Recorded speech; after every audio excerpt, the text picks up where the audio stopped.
యేసుక్రీస్తు వారి నామంలో చేరి వచ్చిన అందరికీ నా వందనాలు. దేవుని యొక్క మహాకృపను బట్టి మనందరం సజీవుల లెక్కలో మనం దేవుని యొక్క సన్నిధిలో కూర్చొనగలిగాం. విజ్ఞాపన ప్రార్థన చేయడానికి దేవుని యొక్క సన్నిధికి రాగలిగాం. ఈరోజు దేవుని యొక్క వాక్య భాగంలో నుండి మనం కొంతమంది భక్తుల జీవితాల నుండి మనం కొన్ని విషయాలు నేర్చుకుంటూ వస్తున్నాం. అంతకుముందు మనం అబ్రహాము, ఇస్సాకు, యాకోబు దేవుడినని దేవుడు సెలవిచ్చి ఉన్నారు. అయితే వాళ్ళ జీవితాల్లో మనం కొన్ని విషయాలు మనం పరిశీలించాం. ఈరోజు మనం దేవుడు ఇంకా ముగ్గురు గురించి చెప్తా ఉన్నారు. ఆ ముగ్గురు గురించి మనం ఈరోజు ధ్యానం చేద్దాం. చూడండి, యెహెజ్కేలు గ్రంథం 14వ అధ్యాయము. యెహెజ్కేలు గ్రంథం 14వ అధ్యాయము 14వ వచనం చదవండి. 14. నోవాహును, దానియేలును, యోబును ఈ ముగ్గురు అట్టి దేశములో నుండినను వారు తమ నీతి చేత తమ్మును మాత్రమే రక్షించుకుందురు. ఇదే ప్రభువు యెహోవా వాక్కు. ప్రార్థన చేసుకుందాం. మహోన్నతుడైన దేవా, సర్వాధికారి అయిన దేవా, నీకు వందనాలు తండ్రి. ఈ రాత్రికాల సమయంలోనైనా మీ సందులో చేరినైనా విజ్ఞాపన కూడిగా ఏర్పాటు చేసుకోవడానికి మీరు ఇచ్చిన కృపను బట్టి వందనాలు చెల్లించుకుంటూ ఉన్నా తండ్రి. చదవబడిన వాక్య భాగాన్ని మీరు దీవించి ఆశ్రయించండి. మాకు కావాల్సిన ఆత్మీయ ఆహారం మాకు దయచేయండి. మీకు ఆత్మను మాకు తోడుగా ఉంచి నడిపించమని యేసుక్రీస్తు వారి నామంలో ప్రార్థించి అడిగి వేడుకుంటున్నాం తండ్రి. ఆమెన్.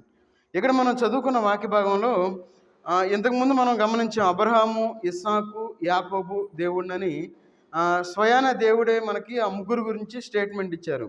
అయితే ఆ ముగ్గురు గురించి ఏ విధంగా అయితే దేవుడు స్టేట్మెంట్ ఇచ్చారో అదే విధంగా మనం బైబిల్లో మనం పరిశీలన చేసినట్లయితే ఇక్కడ మనకు ఒక ముగ్గురు మళ్ళా కనబడతా ఉన్నారు. ఎవరు?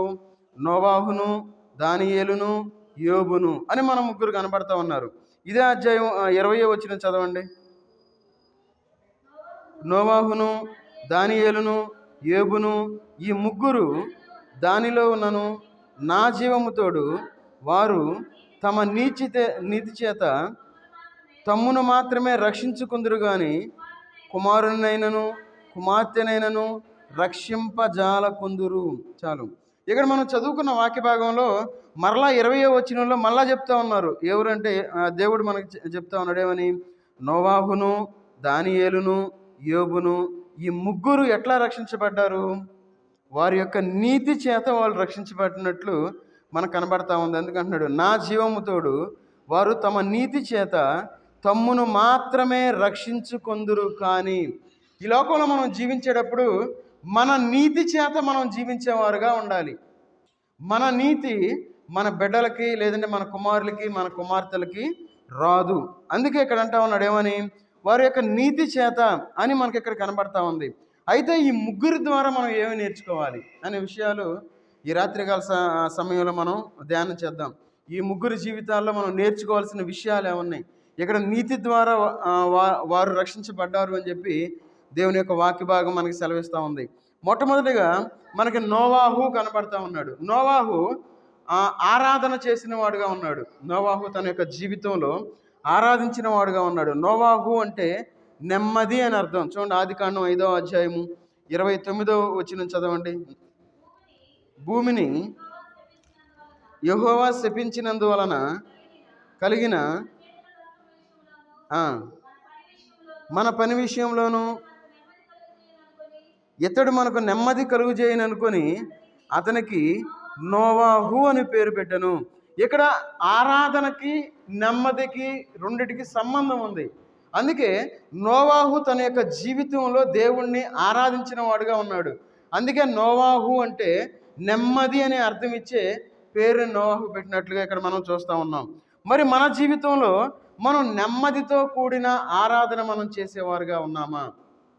నెమ్మదితో కూడిన ప్రార్థన మనం చేసేవారుగా ఉన్నామా? ఎందుకంటే మన యొక్క జీవితంలో ఈ యొక్క నెమ్మది అనేది చాలా ముఖ్యమైనది.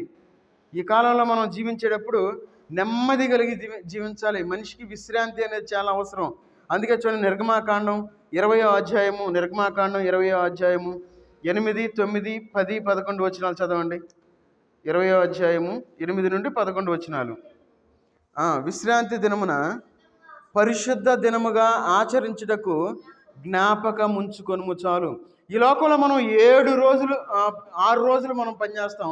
7వ రోజు మనం దేవుణ్ణి ఆరాధించేవారుగా ఉండాలి, దేవుణ్ణి స్తుతించేవారుగా ఉండాలి. అందుకే ఇక్కడ అంటా ఉన్నారు, విశ్రాంతి దినమున పరిశుద్ధ దినముగా ఆచరించుటకు జ్ఞాపకముంచుకొనుము. చాలామంది జీవితాలు ఏం చేస్తూ ఉన్నారంటే ఆదివారం దేవుణ్ణి ఆరాధించాలి అనే విషయాన్ని మర్చిపోతూ ఉన్నారు. కొంతమంది అతి తెలివితేట కలిగిన వాళ్ళు ఏం చేస్తూ ఉన్నారంటే విశ్రాంతి దినం అంటే శనివారం కదా, మరి శనివారం గురించి చెప్తా ఉన్నారు అని శనివారం గురించి ఆలోచించే వాళ్ళు ఉంటారు. అయితే మనం ఆదివారమే ఎందుకు మనం దేవుణ్ణి ఆరాధించాలి అంటే యేసుక్రీస్తు వారు తిరిగి లేచిన రోజు కాబట్టి మనం దేవుణ్ణి ఆదివారం మాత్రమే మనం ఆరాధించాలి. అయితే ఇక్కడ విశ్రాంతి దినమును పరిశుద్ధ దినముగా ఆచరించుటకు జ్ఞాపకం ఉంచుకొనుము. ఈ రాత్రికాల సమయంలో మరి మనం దేవుని యొక్క పరిశుద్ధ దినాన్ని మనం జ్ఞాపకం పెట్టుకుంటా ఉన్నామా? పరిశుద్ధ దినంగా ఆచరించవలసిన మనము, పరిశుద్ధులుగా మనం దేవుని యొక్క సన్నిధిలో ప్రార్థించవలసిన మనము దేవుని సన్నిధిలో ప్రార్థించేవారుగా ఉన్నామా? చాలా జాగ్రత్తగా ఉండాలి. ఈ లోకంలో మనం జీవించేది అందుకంటున్నాడు చూడండి, 9వ వచనం చదవండి. 6 దినములు నీవు కష్టపడి నీ పని అంతయు చేయవలెను. 7వ దినము నీ దేవుడైన యెహోవాకు విశ్రాంతి దినము. దానిలో నీవైనను నీ కుమారుడైనను నీ కుమార్తె అయినను నీ దాసుడైనను నీ దాసి అయినను నీ పశువునైనను నీ ఇండ్లలో ఉన్న పరదేశి అయినను ఏ పనియు చేయకూడదు. ఆదివారం మనం ఎందుకు పనికి వెళ్తా ఉన్నాం? అయ్యా నీకేం తెలుసయ్యా, మేము సంపాదించిందే మాకు డబ్బులు ఉండవు, మేము చాలా కష్టంలో ఉండం, బాధలో ఉండవు అని అనుకుంటా ఉంటాం. కానీ దేవుడు చాలా స్పష్టంగా చెప్తా ఉన్నాడు, 6 రోజులు నీ ఇష్టం వచ్చినట్టు చేసుకో, అయితే 7వ రోజు మాత్రం నువ్వు దేవుని యొక్క సన్నిధిలో ఉండాలి. నువ్వు ఉండాలి, నీ బిడ్డలు ఉండాలి, నీ దాసులు ఉండాలి, అందరూ నీ యొక్క దేవుని యొక్క సన్నిధిలో గడిపేవారుగా ఉండాలి అని చెప్పి దేవుడు సూటిగా మాట్లాడుతూ ఉన్నాడు. మరి మన జీవితంలో మనం ఏ విధంగా జీవిస్తూ ఉన్నాం? మనం 6 రోజులు కష్టపడతాం, 7వ రోజు దేవుని యొక్క సన్నిధిలో మనం ఉండడానికి ఇష్టపడని వారుగా ఉన్నాం. 7వ రోజు కూడా మనం పని చేయాలి అని ఆశపడేవారుగా ఉన్నాం. దేవుణ్ణి ఆరాధించలేని స్థితిలో మనం ఉన్నాం. ఎందుకంటే దేవుని యొక్క సన్నిధిలో ఉండటం అనేది దేవుణ్ణి ఆరాధించడం. అందుకే మన జీవితంలో నెమ్మది కలిగిన జీవితాన్ని మనం జీవించాలి. ఎవరైతే నెమ్మది కలిగి ఉంటారో వారు దేవుణ్ణి ఆరాధించేవారుగా ఉంటారు. అందుకే 11వ వచనం చదవండి. 6 దినములలో యెహోవా ఆకాశమును భూమియు సముద్రమును వాటిలో ఉన్న సమస్తమును సృజించి 7వ దినమున విశ్రమించెను. అందుచేతను యెహోవా విశ్రాంతి దినమును ఆశీర్వదించి దాన్ని పరిశుద్ధపరచెను. చూడండి, ఆదివారం అనేది చాలా ముఖ్యమైన రోజు, అది చాలా పరిశుద్ధమైన రోజు. ఈ ఆదివారాన్ని మనం నెగ్లెక్ట్ చేయకూడదు. ఈ లోకంలో మనం జీవించేటప్పుడు ఆ యొక్క పరిశుద్ధులంగా మనం దేవుని యొక్క సన్నిధిలో గడిపేవారుగా ఉండాలి. అయితే నోవాహు తన యొక్క జీవితంలో చాలా నెమ్మది కలిగిన వాడుగా ఉన్నాడు, దేవుణ్ణి ఆరాధించేవాడుగా ఉన్నాడు. కాబట్టి మన యొక్క జీవితంలో మనం ఎట్లా ఉన్నాం, మన జీవితం ఎట్లా ఉంది అని మనం పరిశీలన చేసుకోవాలి. ఎందుకంటే మనం దేవుని యొక్క సన్నిధిలో చాలా జాగ్రత్తగా ఉండాలి. ఆషామాషిగా మనం ఈ లోకంలో ఉన్నాం అనుకోండి, ఎలాంటి ఉపయోగం లేదు. చూడండి, యెషయా గ్రంథం 58వ అధ్యాయము, యెషయా గ్రంథం 58వ అధ్యాయము 13వ వచనం చదవండి. 58:13. వ్యాపారము చేయకుండా నాకు ప్రతిష్ఠితమైన దినమని నీవు ఊరకుండిన ఎడల విశ్రాంతి దినము మనోహరమైనది, యెహోవాకు ప్రతిష్ఠిత దినమనియు ఘనమైనది అనుకొని దాన్ని ఘనముగా ఆచరించిన ఎడల నీకిష్టమైన పనులు చేయకయు వ్యాపారము చేయకయు లోకవార్తలు చెప్పుకొనకయు యుండిన ఎడల. చాలు. చూడండి, ఇక్కడ ఏమంటా ఉన్నారంటే దేవుని యొక్క సన్నిధిలో మనం జీవించేటప్పుడు మనం ఎట్లా ఉండాలి? ఈ లోకంలో దేవుని యొక్క పరిశుద్ధ దినాన్ని చాలా జాగ్రత్తగా మనం ఆచరించాలి అని చెప్పి దేవుని యొక్క వాక్య భాగం మనకి సెలవిస్తూ ఉంది. ఏ విధంగా ఆచరించాలి?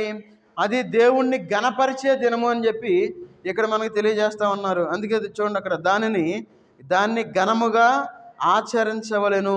మరి దేవుని యొక్క ఆ పరిశుద్ధ దినాన్ని ఘనంగా మనం ఆచరించేవారుగా ఉంటున్నామా? చూడండి, మన యొక్క జీవితంలో ఎవరైతే నెమ్మది కలిగిన జీవితాన్ని జీవిస్తూ ఉంటారో వారు తమ యొక్క జీవితంలో దేవుణ్ణి ఆరాధించేవారుగా ఉంటారు, దేవుణ్ణి స్తుతించేవారుగా ఉంటారు. చూడండి, ఒకసారి నోవాహు గారి దగ్గరికి వెళ్ళొద్దాం. ఆయన ఏ విధంగా దేవుణ్ణి ఆరాధిస్తూ ఉన్నాడో ఒకసారి చూద్దాం. ఆదికాండం 8వ అధ్యాయము 8వ అధ్యాయము 20-21 వచనాలు చదవండి.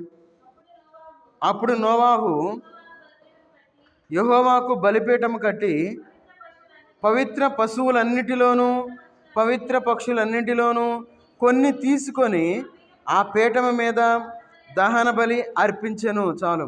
ఇక్కడ మనం గమనించినట్లయితే ఇక్కడ చూడండి, నోవాహు తన యొక్క జీవితంలో ఒక బలిపీఠాన్ని కట్టినట్లు మనం చూస్తూ ఉన్నాం. తర్వాత ఏం చేస్తూ ఉన్నాడు? ఇక్కడ బలిపీఠం కట్టి పవిత్ర పశువులన్నిటిలోనూ పవిత్ర పక్షులన్నిటిలోనూ కొన్ని తీసుకొని, అంటే దేవునికి కానుకలు తీసుకొస్తా ఉన్నాడు. ఇక్కడ అంటే దేవుని యొక్క పరిశుద్ధ దినం రోజు ఆయన ఆ దేవుని యొక్క సన్నిధిలో కానుకలు తీసుకొని దేవుని యొక్క సన్నిధిలోకి వస్తూ ఉన్నాడు. ఏ విధంగా వస్తున్నాడు? పక్షులన్నిటిలోనూ కొన్ని తీసుకొని ఆ పీఠము మీద దహన బలి అర్పించెను. మరి మన యొక్క హృదయాన్ని మనం ఎందుకు దేవునికి అర్పించలేకపోతా ఉన్నాం? చూడండి, 21 వచ్చిన చదవండి.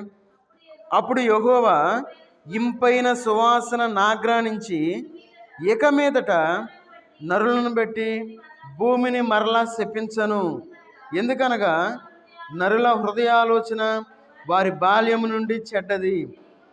నేనిప్పుడు చేసిన ప్రకారముగా ఇకను సమస్త జీవులను సంహరింపను. చూడండి, దేవుని యొక్క మనసు మారిపోయింది. ఎప్పుడైతే దేవుణ్ణి నెమ్మదితో దేవుణ్ణి ఆరాధించిన వాడుగా ఉన్నాడో నోవాహు తన యొక్క జీవితంలో దేవుని యొక్క మనసును మార్చగలిగాడు. అలాంటి ప్రార్థన మన యొక్క జీవితంలో మనం కలిగి ఉండాలి. ఈ లోకంలో మనం ఏమీ చేయకుండానే అనేకమైనవి వస్తాయి. అయితే మనం వాటిని చూసి మనం కృంగిపోకుండా ఉండకూడదు. అనేకమైనవి వచ్చినా సరే మనం దేవుని స్తుతించేవారు, దేవుని వైపు మనం చూసేవారుగా ఉండాలి. దేవుడు కార్యాలు చేసేవాడుగా ఉన్నాడు. అందుకే ఇక్కడ చూసినట్లయితే యెహోవా ఇంపైన సువాసన నాగ్రానించి, దేవుడు మన యొక్క ప్రార్థనని వినేవాడుగా ఉన్నాడు. ఆయన ఎప్పుడైతే మనం పరిశుద్ధంగా, ఎప్పుడైతే మనం నెమ్మదితో కూడి దేవుని యొక్క సన్నిధిలో మనం ప్రార్థించేవారుగా ఉంటామో దేవుడు మన ప్రార్థన ఆలకించి ఆయన తన యొక్క మనసును మార్చుకునేవాడుగా ఉన్నాడు. అందుకే మన యొక్క జీవితంలో అలాంటి ప్రార్థన చేసేవారుగా ఉండాలి. అందుకే దేవుడు మనకి 3 పేర్లు కూడా చెప్తా ఉన్నాడు. ఏమని?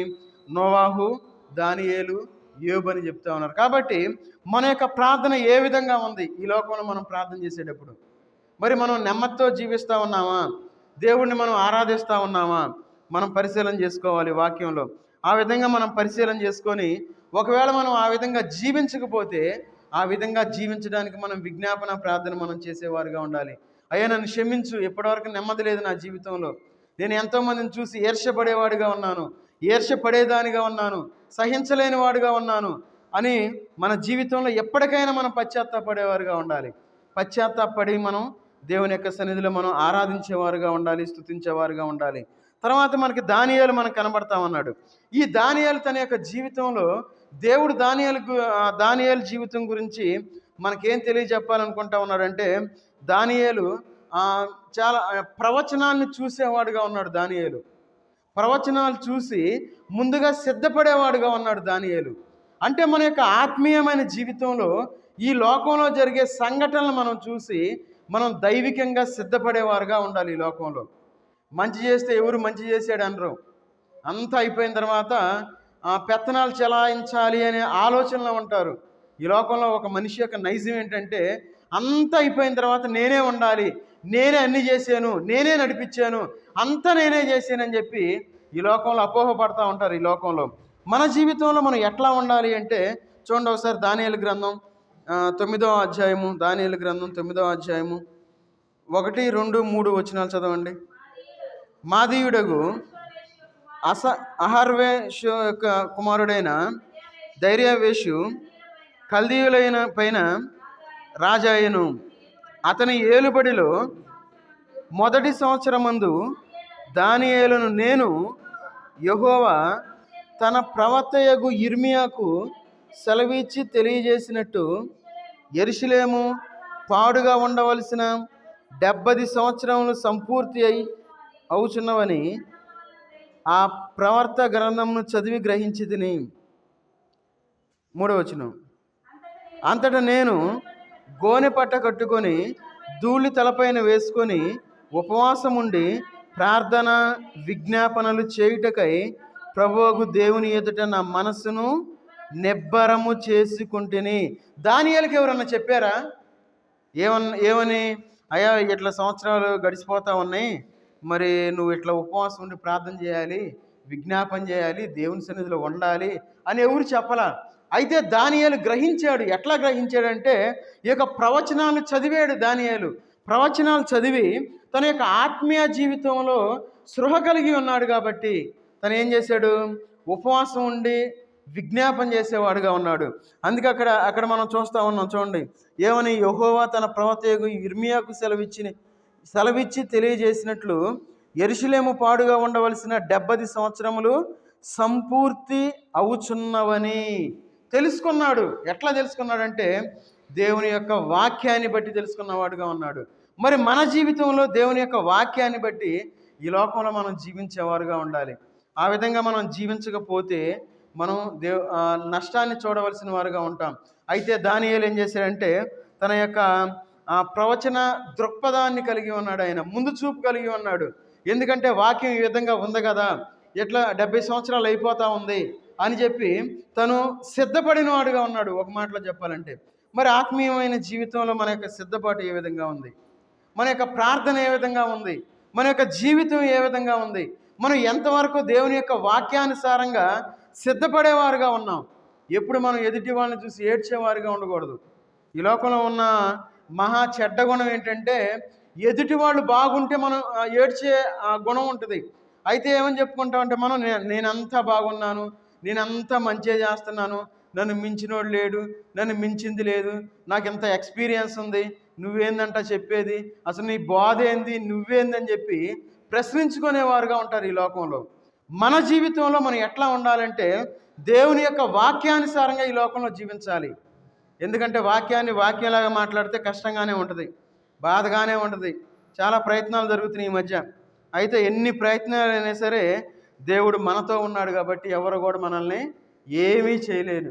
కాబట్టి ఈ లోకంలో మనం జీవించేటప్పుడు చూడండి, అక్కడ తను ఏం చేస్తా ఉన్నాడంటే, అంతటా నేను గోనె పట్ట కట్టుకొని ధూళి తలపైన వేసుకొని ఉపవాసం ఉండి ప్రార్థన విజ్ఞాపనలు చేయుటకై ప్రభువుకు దేవుని ఎదుట నా మనస్సును నిబ్బరము చేసుకుంటేనే. నిబ్బరం కలిగిన జీవితాన్ని మనం జీవించేవారుగా ఉండాలి. ఈ లోకంలో ఎంతమంది 1,00,000 మంది మన వెనకున్న, ఎంతమంది ఎన్ని గోతులు తవ్వినా సరే మనం ఏం చేయాలంటే దేవుని వైపు మనం చూసేవారుగా ఉండాలి. దానియేలు తీసుకెళ్ళి ఎక్కడ పడేశారు? సింహభవనంలో పడేశారు. సింహాలు ఏమైనా చేసినాయా? ఏమీ చేయలేకపోయినాయి. దేవుడు మనతో ఉన్నాడు, ఆయన మనకు సహాయం చేసేవాడుగా ఉన్నాడు కాబట్టి ఈ రాత్రికాల సమయంలో ఎవరు ఏం చేయలేరని గ్రహించి మనం విజ్ఞాపన ప్రార్థనలు చేసేవారుగా ఉండాలి. అందుకే చూడండి, కీర్తనకారుడు ఏమంటా ఉన్నాడు? కీర్తనల గ్రంథం 2వ అధ్యాయము, కీర్తనల గ్రంథం 2వ అధ్యాయము 1-2 వచనాలు చదవండి. అన్యజనులు ఏల గల్లత్తు చేయుచున్నారు, జనములు ఏల వ్యర్థమైన దాన్ని తలంచుచున్నవి. చాలు చూడండి, అన్యజనులు ఏల గల్లత్తు చేయుచున్నారు. చూడండి, దేవుని యొక్క వాక్యం ప్రవచన వాక్యం. అది మనం గల్లంతు అవ్వకూడదు. ఈ లోకంలో ఎవరో ఏదో చేస్తారు అని ఎప్పుడు అనుకోకూడదు. చూడండి, ఇక్కడ అన్యజనులు ఏల గల్లత్తు చేయుచున్నారు. ఈరోజు మధ్యాహ్న కాల సమయంలో జరిగిన సన్నివేశం ఏంటంటే, తెలియటం కోసం చెప్తున్న విషయం, ఎందుకంటే తెలియటం మంచిది, అది మనం మూసేసేది కాదు. నాన్న ఫ్రెండ్ ఒక అతను ఫోన్ చేసి చెప్తా ఉన్నాడు. ఏమనంటే, హైదరాబాద్ నుండి వస్తూ ఉన్నారు, మీరు అర్జెంటుగా 3 గంటలకు రావాలి, గుంటూరులో మాట్లాడాలంట అని చెప్పారు. గుంటూరు వాళ్ళతో మాట్లాడాలి మీరు అని చెప్తా ఉన్నారు. అయితే నాన్న నా దగ్గరికి వచ్చి మాట్లాడాడు. అప్పుడు తనతో మాట్లాడా, నేను జరిగిన విషయాలన్నీ చెప్పాను. ఇది విషయం జరిగింది, అసలు యూట్యూబ్ రికార్డింగ్ కూడా ఉంది, కావాలంటే యూట్యూబ్ కూడా నీకు పంపిస్తాను, అన్న మాట కూడా పంపిస్తానని చెప్పి అతనితో ఒక అరగంట సేపు మాట్లాడి పంపించాను. చూడండి, అబద్ధం అనేది తర్వాత మళ్ళీ ఇక్కడికి మన మందిరానికి 6 గంటలకు వాళ్ళు వస్తూ ఉన్నారు, మాట్లాడాలి. ఎందుకు అంత గల్లత్తు అయిపోతాం మనం ఈ లోకంలో? అంత గందరగోళానికి ఎందుకు చేయాలని ట్రై చేయటం? అవన్నీ భయపడిపోవాలా మనం? అమ్మో వస్తారంటే ఏదో, ఎవరు ఏం చేయలేరు మన జీవితంలో. ఎందుకంటే మనం దేవుని వైపు మనం చూసేవారుగా ఉంటే దేవుడు నడిపించేవాడుగా ఉంటాడు. అనుకుంటాం సహజంగా, ఏది మీ నాన్న నిన్ను నిలబెట్టాడు, నువ్వు సేవకుడు అనుకున్నా. ఎవరు నిలబెట్టరు. ఎంతమంది సేవకుల కుమారులు ఈ లోకంలో కలిసిపోయిన వాళ్ళు ఉన్నారు దేవుని సేవకు రాకుండా. ఒక డాక్టర్ వాళ్ళ కొడుకుని ఏం చేస్తాడు? డాక్టర్ చదివిస్తాడు. ఒక ఇంజనీర్ ఏం చేస్తాడు? వాళ్ళ కుమారుడిని ఇంజనీర్ చేపిస్తాడు. ఒక సేవకుడిని చేస్తే ఎట్లా ఉందంటే, చాలా బాధగా ఉంది. ఎందుకంటే జనాలు గల్లత్తైపోతూ ఉన్నారు. ఎందుకు ఇట్లా జరగాలి, ఎందుకు ఉండాలి, దేవుని యొక్క భయంలో ఎందుకు ఉండాలి, ఆ కుటుంబం ఎందుకు బాప్తీసం తీసుకొని కుటుంబంగా దేవుని పనిలో ఎందుకు ఉండాలి అని చెప్పి చాలామంది గల్లత్తైపోతూ ఉన్నారు. ఎందుకంటే ఈ మాట వచ్చింది కాబట్టి నేను చెప్తా ఉన్నా. అన్యజనులు ఎలా గల్లత్తు చేయుచున్నారు, ఇది ప్రవచన వాక్యం. మనం కరెక్ట్గా ఉన్నామంటే అనేక మంది వచ్చి మన మీద పడతారు. ఎంతమంది వచ్చినా మనల్ని ఎవ్వరూ ఏది చేయలేరు. మన జీవితంలో దేవుని వైపు మనం చూసేవారుగా ఉండాలి. ఎందుకంటే ఈ విషయం తెలియటం కోసం నేను చెప్పి ఉన్నాను అంతే, అంతకు మించి ఏం లేదు. ఎందుకంటే దేవుడు ఎక్కడైనా నిలబెడతాడు, ఎక్కడైనా నడిపించేవాడుగా ఉంటాడు. మనం ఎంత కష్టపడి మందిరాన్ని కట్టుకున్నామో, అందరూ తలవ చేసి అందరూ ఎంత శ్రమదానం చేశారు. అందరూ బయట వాళ్ళు ఎవరు మనకు ₹1 ఇవ్వాల.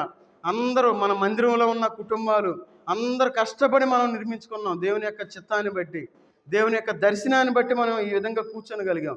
మరి ఈ విధంగా చేసుకున్న తర్వాత ఎందుకు ఇంత గల్లత్తుగా మాట్లాడుతూ ఉన్నారు, గల్లత్తు పనులు చేస్తూ ఉన్నారు? అన్ని జనులు కూడా ఇట్లా చేరాము. కాబట్టి మన యొక్క జీవితంలో మనం చాలా జాగ్రత్తగా ఉండాలి. అందుకే 2వ వచనం చదవండి. మనము వారి కట్లు తెంపుదము రండి, వారి పాశములను మన యొద్ద నుండి పారవేయుదము రండి అని చెప్పుకొనుచు. వారి పాశములు అంటే మనం దాని నుండి బయటికి రాలేం. దేవుడు మనల్ని విడిపించేవాడుగా ఉన్నాడు, ఆయన మనల్ని నడిపించేవాడుగా ఉన్నాడు.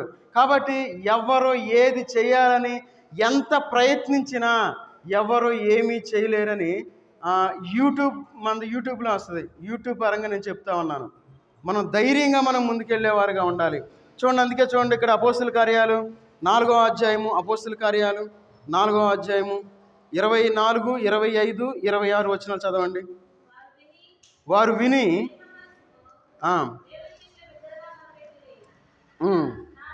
నాదా నీవు ఆకాశమును, భూమిని, సముద్రమును, వాటిలో ఉన్న సమస్తమును కలుగు చేసిన వాడవు.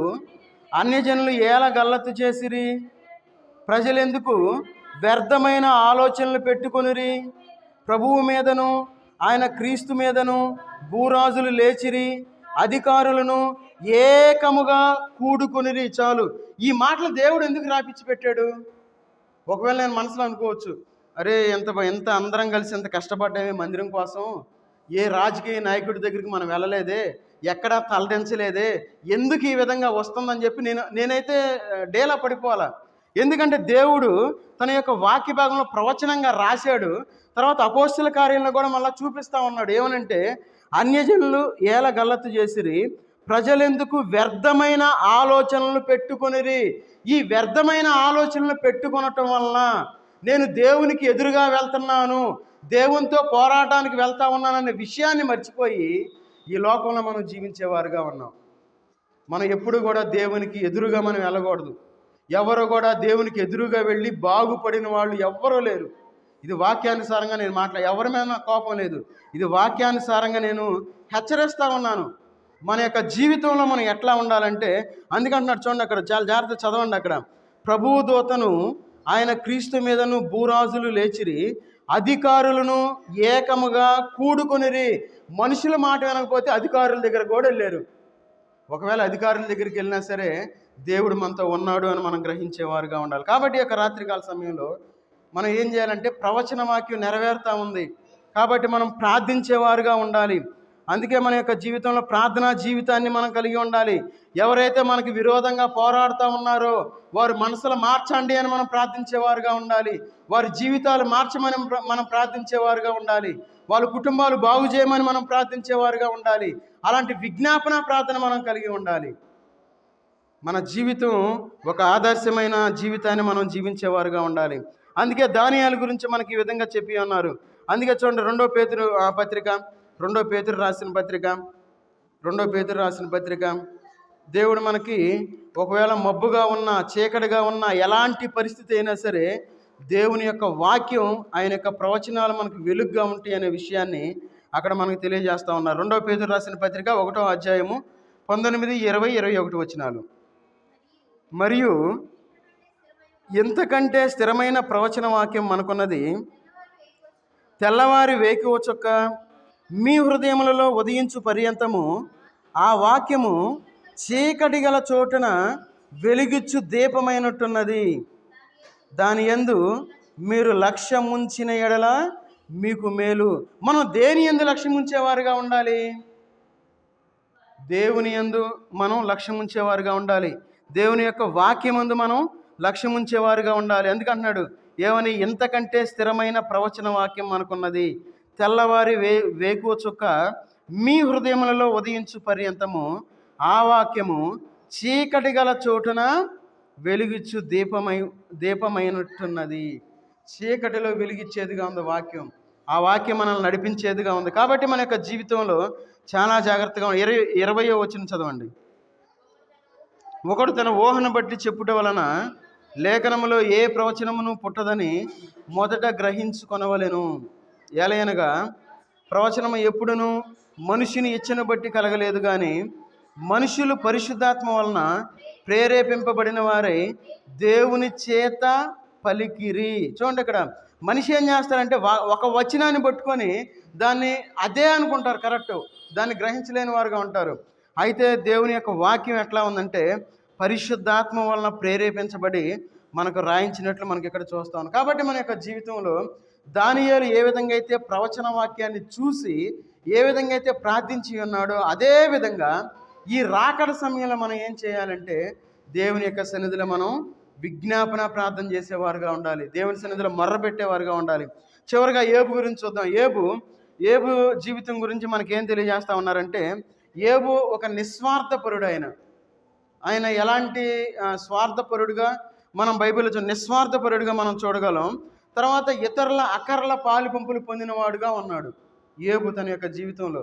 కానీ శ్రమలు పడ్డాడు. ఎందుకు శ్రమలు పడ్డాడు? ఎందుకు అంత కష్టం పడాల్సి వచ్చింది ఏబుకి? ఒకవేళ మనమే ఉన్నట్లయితే ఏబు ఆ స్థితిలో ఉన్నప్పుడు ఒకవేళ మనమే అంటాం, నువ్వెంత దుర్మార్గుడువో, నువ్వు ఎలాంటి స్థితికి వచ్చావంటే దేవుణ్ణి దూషించుంటావు, ఏదో తెలియని పాపాలు చేసి ఉంటావు, అందుకే దేవునికి శిక్ష వేసాడు అని ఖచ్చితంగా అంటాం మనం. చూడండి, ఏబుతో ఎంతో కష్టాన్ని పడ్డాడు, ఎంతో వేదన పడ్డాడు. చూడండి, ఏబు తన యొక్క ఏబు గ్రంథం 42వ అధ్యాయము 10వ వచనంలో తన స్నేహితుల గురించి ప్రార్థన చేశాడు. ఎందుకంటే అయ్యా నా స్థితి ఏ విధంగా ఉంది అని చెప్పి ప్రార్థన చేయలేం.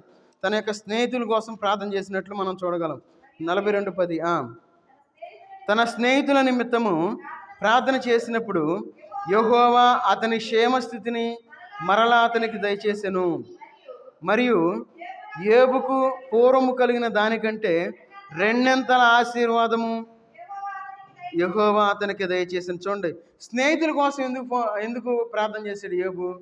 ఒకవేళ స్నేహితులు తప్పుగా మాట్లాడారేమో, దేవుని దృష్టిలో వాళ్ళు మళ్ళీ పాపులు అయిపోతారేమో అని చెప్పి ఏబు ప్రార్థన చేసినట్లు మనం చూస్తూ ఉన్నాం. చూడండి, ఏబు గ్రంథం 31వ అధ్యాయము 9-10 వచనాల్లో ఏబు ఇతరుల మీద చాలా మర్యాదస్తుడనే విషయాన్ని మనం చూడగలం. పరస్త్రీని మోహించిన ఎడల నా పొరుగువాని ద్వారమున నేను పొంచి ఉన్న ఎడల నా భార్య వేరొకని తిరగలి విసురును గాక, ఇతరుల ఆమెను కూడుదురుగాక. చూడండి, ఇతరుల మీద చాలా మర్యాదను కలిగి ఉన్నాడు. చూడండి, ఎంత మర్యాద కలిగి ఉన్నాడు. ఇతరుల గురించి చెడ్డగా మాట్లాడే వ్యక్తి కాదు యోబు గారు. ఈ లోకంలో ఎట్లా ఉందంటే ఇతరుల గురించి చెడుగా మాట్లాడి సింపుల్గా మనం అబద్ధం ఆడేస్తాం. ఏమని? నేను ఎందుకంటాను, నేను అనలేదే అంటాం. ఒకే మాట, నేను ఎందుకంటాను వాళ్ళని, వాళ్ళు మా వాళ్ళే కదా, మా రక్త సంబంధికులు వాళ్ళు, నా స్నేహితురాడు నేనెందుకంటాను, నా స్నేహితురాలు నేనెందుకంటాను అని సింపుల్గా అబద్ధం ఆడే స్థితిలో మనం జీవిస్తూ ఉన్నాం.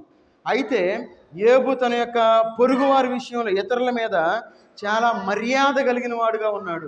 అందుకే ఈ మాట మనకి ఇక్కడ రాయిస్తూ ఉన్నారు. ఈ మాట వలన మనం ఏబు చాలా మర్యాదస్తుడని మనకు కనబడతా ఉంది. చూడండి, ఆ తర్వాత 31వ అధ్యాయం 13, 14, 15 వచనాలు చదవండి. నా పనివాడైనను పనిగత్తి అయినను నాతో వ్యాజ్యమాడగా నేను వారి వ్యాజ్యమును నిర్లక్ష్యము చేసిన ఎడల దేవుడు లేచినప్పుడు నేనేమి చేయుదును? ఆయన విచారణ చేయనప్పుడు నేను ఆయనతో ఏమి ప్రత్యుత్తరం ఇత్తును? గర్భమున నన్ను పుట్టించిన వాడు వారిని కూడా పుట్టింపలేదా? గర్భములో నన్ను రూపించిన వాడు ఒక్కడే కదా. ఇక్కడ తన పని వారికి న్యాయం చేసేవాడుగా ఉన్నాడు యోబు. చూడండి, ఏబు అనుకోవచ్చు, నాకు ఎంత ఆస్తి ఉంది, నేను ఎందుకు వాళ్ళని లెక్క చేయాలి, నేను ఎందుకు వినాలి వాళ్ళ మాటలు అనుకోవట్లా.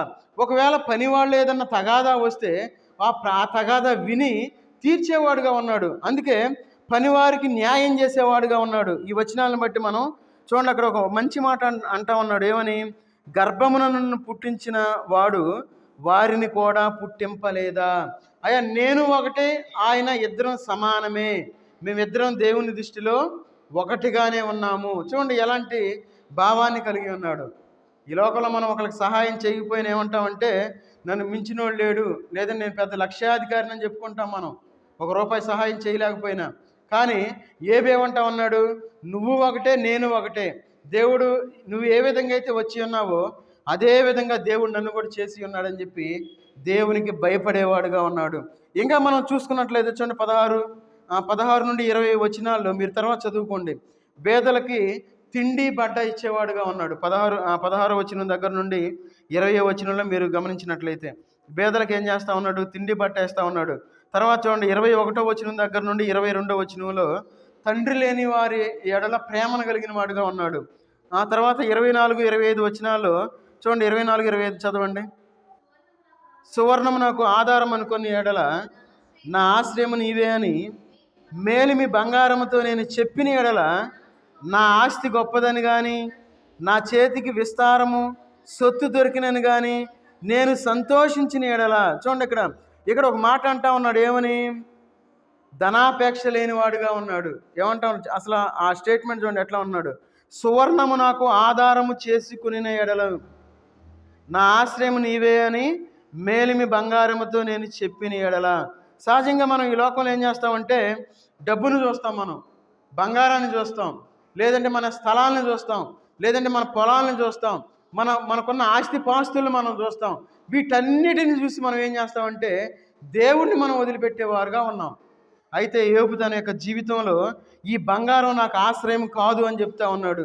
అందుకే అంటున్నాడు 25వ వచనంలో, నా ఆస్తి గొప్పదని కానీ నా చేతికి విస్తారము సొత్తు దొరికినని కానీ నేను సంతోషించిన ఎడల అని చెప్పి ఇక్కడ సెలవిస్తూ ఉన్నాడు. కాబట్టి మన యొక్క జీవితంలో మనం చాలా జాగ్రత్తగా ఉండాలి. చూడండి 29, 30 వచనాలు చదవండి. నన్ను ద్వేషించిన వానికి కలిగిన నాశనమును బట్టి నేను సంతోషించిన ఎడలను, అతనికి కీడు కలుగుట చూసి నేను ఉల్లసించిన ఎడలను నేను అలాగున చేయలేదు. అతని ప్రాణమును నేను శపించలేదు.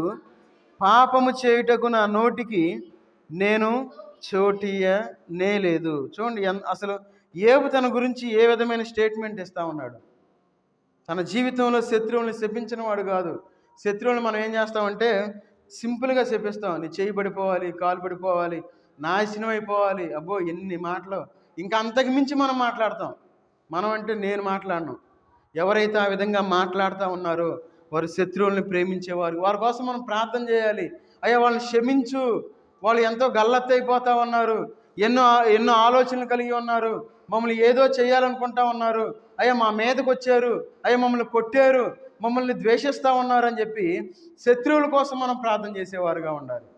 ఆ విధంగా మనం ప్రార్థన చేసేవనుకోండి, ఈ లోకంలో ఏమన్నా హత్యలు జరగటం కానీ, లేదంటే శత్రుత్వం కలిగి ఉండటం కానీ ఏమన్నా మనం చూడగలమా? అందరూ ప్రేమ కలిగిన వారుగా ఉంటారు. అయితే మనం ఈ లోకంలో మనకి ఏమి లేకపోయినా ఎగిరెగిరి పడేవాళ్ళుగా ఉన్నాం. ఈ లోకంలో ఏదో చేయాలి, ఏదో చేస్తామని. అందుకన్నాడు చూడండి ఏమని, అతనికి కీడు కలుగుట చూసి నేను ఉల్లసించిన ఎడలా. కొంచెం ఏదన్నా సమస్య వచ్చిందనుకోండి, మన దగ్గరికి వచ్చి అయ్యా ఎట జరిగింది అంటారు. వెనక్కి వెళ్ళి అటు జరగాల్సిందే, అటు మంచోడు కాదంటారు. మన జీవితం జాగ్రత్తగా ఉండాలి. ఎందుకంటే బైబిల్లో చాలా స్పష్టంగా చెప్తా ఉన్నారు. అందుకే అంటున్నాడు, నేను ఎలాగూ చేయలేదు, అతని ప్రాణమును నేను శపించలేదు, పాపము చేయుటకు నా నోటికి నేను చోటియ్యలేదు. నోటితో పాపం చేయని వాడుగా ఉన్నాడు యోబు. చూడండి ఎంత ఆత్మీయమైన జీవితాన్ని జీవిస్తూ ఉన్నాడు. మరి మనం అన్నీ చేస్తాం, లోకంలో కలిసిపోతాం, లోకంలో మునిగి తేలుతూ ఉంటాం, మళ్ళీ దేవుణ్ణి ప్రార్థన చేస్తూ ఉంటాం. చాలా జాగ్రత్తగా ఉండాలి. చూడండి చివరిగా యాకోబు పత్రిక 4వ అధ్యాయము, యాకోబు పత్రిక 4వ అధ్యాయము 3వ వచనం చదవండి. ఆ మాట చదువుకొని మనం ప్రార్థన చేసుకుందాం. మీరు అడిగినను మీ భోగముల నిమిత్తమును వినియోగించుటకై దురుద్దేశముతో అడుగుదురు కనుక మీకేమియో దొరకటలేదు. చూడండి మనం దేవుణ్ణి ఎట్లా అడుగుతాం? దురుద్దేశంతో అడుగుతాం. కాబట్టి మనం స్వార్థపూరితమైన ప్రార్థనలు దేవుడు వింటాడా? వినడు. మనం నిస్వార్థమైన ప్రార్థన చేసేవారుగా ఉండాలి. నిస్వార్థమైన విజ్ఞాపన మనం చేసేవారుగా ఉండాలి. అందుకే చాలా స్పష్టంగా చెప్తా ఉన్నాడు ఏమని? మీరు అడిగినను మీ భోగముల నిమిత్తము వినియోగించుటకై దురుద్దేశముతో అడుగుదురు. మనసులో ఒకటి ఒకటి పెట్టుకొని మనం దేవుణ్ణి ఒకటి అడిగామనుకోండి, దేవునికి తెలియదా?